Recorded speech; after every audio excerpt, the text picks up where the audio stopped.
महाराष्ट्र के अगले मुख्यमंत्री के तौर पर देवेंद्र फडणवीस का नाम तय हो चुका है। फडणवीस कल यानी कि 5 तारीख को मुख्यमंत्री की शपथ मुंबई के आजाद मैदान में लेंगे। लेकिन इसी बीच एक बड़ा खुलासा यह हुआ है कि एकनाथ शिंदे ने अमित शाह के साथ हुई बैठक में खुद को 6 महीने के लिए मुख्यमंत्री बनाए जाने की मांग की थी, जिसको लेकर बीजेपी ने सिरे से नकार दिया था। आखिर एकनाथ शिंदे और अमित शाह की बैठक में क्या हुआ था और कौन सी है यह अहम जानकारी आपको इस वीडियो में बताएंगे। नमस्कार, आप देख रहे हैं लोकमत हिंदी और मेरा नाम है सोनू कनौजिया। महाराष्ट्र में बुधवार को हुई बीजेपी के विधायक दल के नेताओं की बैठक में देवेंद्र फडणवीस के नाम पर मुहर लग चुकी है। लेकिन 28 नवंबर को दिल्ली में हुई बैठक को लेकर अब एक अहम खबर सामने आई है, जिसमें एकनाथ शिंदे ने खुद को 6 महीने का मुख्यमंत्री बनाने की मांग की थी। 23 नवंबर को चुनाव नतीजे आने के बाद 27 नवंबर को एकनाथ शिंदे ने ऐलान किया था कि वो पीएम नरेंद्र मोदी और गृह मंत्री अमित शाह के फैसले का स्वागत करेंगे और उनके रास्ते का बाधक नहीं बनेंगे। उन्होंने ये कहा था कि 28 नवंबर को दिल्ली में बीजेपी के आलाकमान के साथ हुई उनकी बैठक में सब तय हो जाएगा।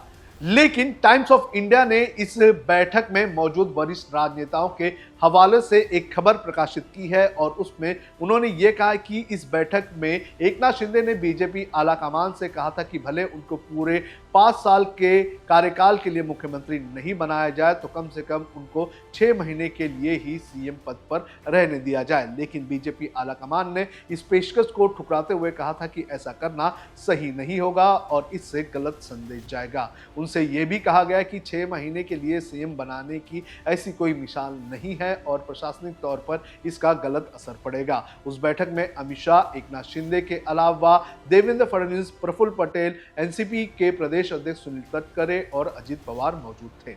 टाइम्स ऑफ इंडिया की रिपोर्ट के मुताबिक बैठक की शुरुआत में शिंदे ने ये मांग उस वक्त की जब उन्होंने बीजेपी को याद दिलाया कि लोकसभा चुनाव और उसके बाद विधानसभा चुनाव से पहले उनसे ये कहा जाता रहा है कि यदि महायुति को स्पष्ट बहुमत मिलेगा तो उनको ही मुख्यमंत्री बनाया जाएगा। इस पर उनसे कहा गया कि जब बीजेपी को लगभग स्पष्ट बहुमत मिला है तो ऐसा करना सही नहीं होगा। गौरतलब है कि 288 सदस्यीय विधानसभा में बीजेपी को अकेले 132 सीटें मिली हैं, शिवसेना को 57 और तीसरी सहयोगी एनसीपी को 41 सीटें मिली हैं। इस जनादेश का हवाला देते हुए एकनाथ शिंदे से यह भी कहा गया कि आप अपने आप को खुद बीजेपी अध्यक्ष के रूप में रखकर सोचें कि यदि आपको इतनी सीट मिली होती तो क्या आप सीएम पद पर अपनी पार्टी की दावेदारी छोड़ते, यानी यदि आपको स्पष्ट बहुमत मिलता तो क्या आप सीएम का पद या फिर उसकी दावेदारी छोड़ते। इस सवाल का जवाब एकनाथ शिंदे के पास नहीं था और वो चुप हो गए।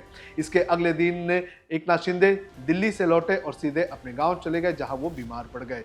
2 दिन वहां रहने के बाद वो थाने वापस पहुंचे और मंगलवार को वो वापस मुंबई पहुंचे और यहाँ पर पहुंचकर उन्होंने देवेंद्र फडणवीस के साथ मुलाकात की और इस मुलाकात के बाद ये साफ हो गया कि एकनाथ शिंदे डिप्टी सीएम पद पर रहने के लिए राजी हो गए और जो भी विवाद था इन दोनों के बीच पूरी तरह से साफ हो गया। और वहीं बुधवार को यानी कि आज एक अहम बैठक बीजेपी के विधायक दल के नेताओं की हुई और इस बैठक में एक सुर के साथ देवेंद्र फडणवीस को राज्य के मुख्यमंत्री के तौर पर घोषित कर दिया गया और अब देवेंद्र फडणवीस आजाद मैदान में शपथ लेंगे और इस शपथ ग्रहण में प्रधानमंत्री नरेंद्र मोदी भी मौजूद होंगे।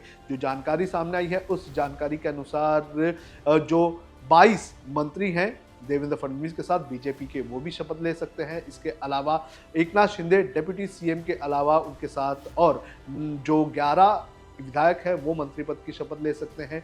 वहीं अजित पवार भी डिप्टी सीएम बन जाएंगे और वो उप मुख्यमंत्री की शपथ लेंगे और इसके साथ उनके जो 9 साथी विधायक हैं वो भी कल मंत्री पद की शपथ लेने वाले हैं। तो महाराष्ट्र में जो इतने दिनों से जो विवाद चल रहा था वो विवाद साफ हो चुका है, लेकिन ये भी साफ हो चुका है कि एकनाथ शिंदे ने अपनी कई मांगे रखी और उन मांगों को बीजेपी ने सिरे से खारिज करने का काम किया है।